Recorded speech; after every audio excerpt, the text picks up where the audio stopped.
चार राज्य मध्य प्रदेश, छत्तीसगढ़, राजस्थान और तेलंगाना में हुए विधानसभा चुनाव के परिणाम आ चुके हैं। मध्य प्रदेश, छत्तीसगढ़ और राजस्थान में जहां भारतीय जनता पार्टी ने शानदार जीत हासिल की है, तो वहीं तेलंगाना में कांग्रेस ने बीआरएस को मात देकर सत्ता हासिल की है। अब चारों ही राज्यों में सीएम का नाम फाइनल किया जाएगा और फिर शपथ ग्रहण समारोह का आयोजन होगा। इन नतीजों में बीजेपी का प्रदर्शन सबसे शानदार रहा है। बात अगर मध्य प्रदेश की करें तो यहां बीजेपी को 230 में से 163 सीटों पर जीत मिली है। यहां कांग्रेस के हिस्से में 67 सीटें आई हैं, जबकि एक सीट पर भारतीय आदिवासी पार्टी ने जीत हासिल की है।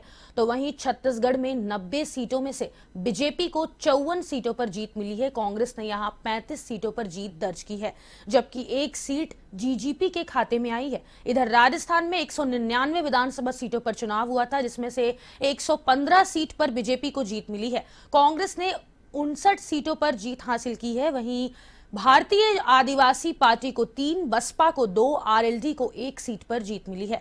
8 निर्दलीय प्रत्याशी भी जीतने में कामयाब रहे हैं। तो वहीं अब सभी राज्यों में मुख्यमंत्री बनाने की कवायद शुरू हो गई है।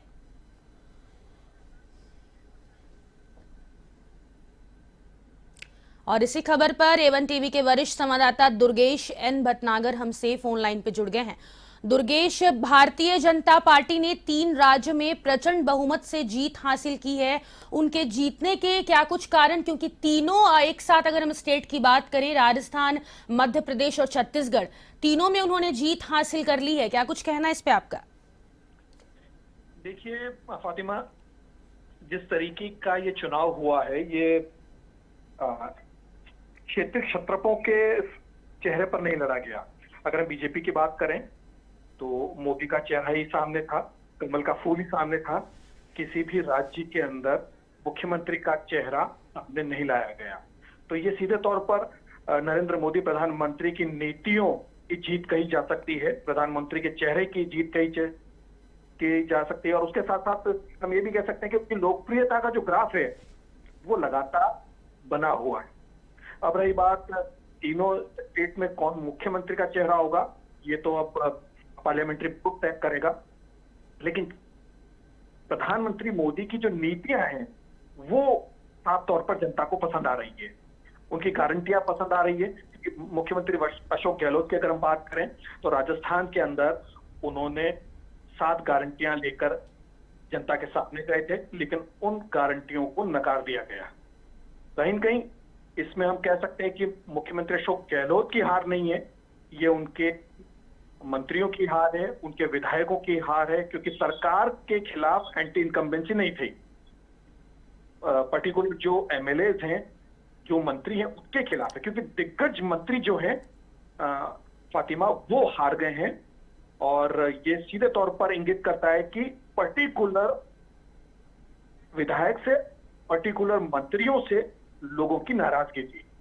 फातिमा, दुर्गेश, कांग्रेस की हार की बड़ी वजह क्या मानी जा रही है? अगर हम राजस्थान की बात करें तो पूर्वी राजस्थान में उन्होंने बहुत बड़ी शिकस्त वहां पे देखी गई है। और अगर हम पायलट खेमे की बात करें तो जो मुख्यमंत्री अशोक गहलोत और सचिन पायलट की जो अंदरूनी तकरार नजर आ रही थी, क्या वो भी हम मान सकते हैं राजस्थान में कांग्रेस की हार की वजह?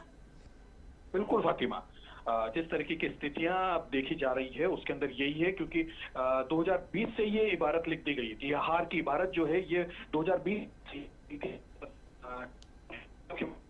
और उप मुख्यमंत्री रहे सचिन पायलट के बीच में देखा गया था। मानेसर में जो जिस तरीके से प्रकरण हुआ, दोनों के जो बाद 2022 में जिस तरीके से वापस एक बार टकराव देखने को मिला, हर मंच से कोशिश की गई कि उनको एक साथ खड़ा किया जाए। राहुल गांधी ने कोशिश करी, हर मंच पर उन दोनों को साथ में लाकर फोटोएं खिंचवाई, लेकिन वो शायद जनता को समझ में नहीं आई, पहली चीज। दूसरी चीज, जो अंदर खाने की अगर हम बात करें तो गुजर वोट जो है वो पूरी तरीके से बीजेपी की तरफ शिफ्ट हुआ, क्योंकि सीधे तौर पर बीजेपी ने लास्ट मौके पर इन बातों को सामने रखा। राजेश पायलट का नाम लिया, जो सचिन पायलट के साथ भेदभाव हुआ है कांग्रेस में, उसको रखा।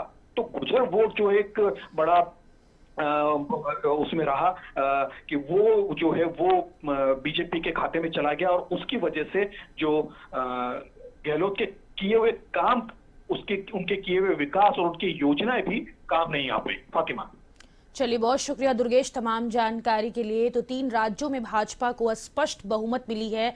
वहीं हम बात करें तेलंगाना की, तो वहां पे कांग्रेस ने अपनी सत्ता हासिल कर ली है।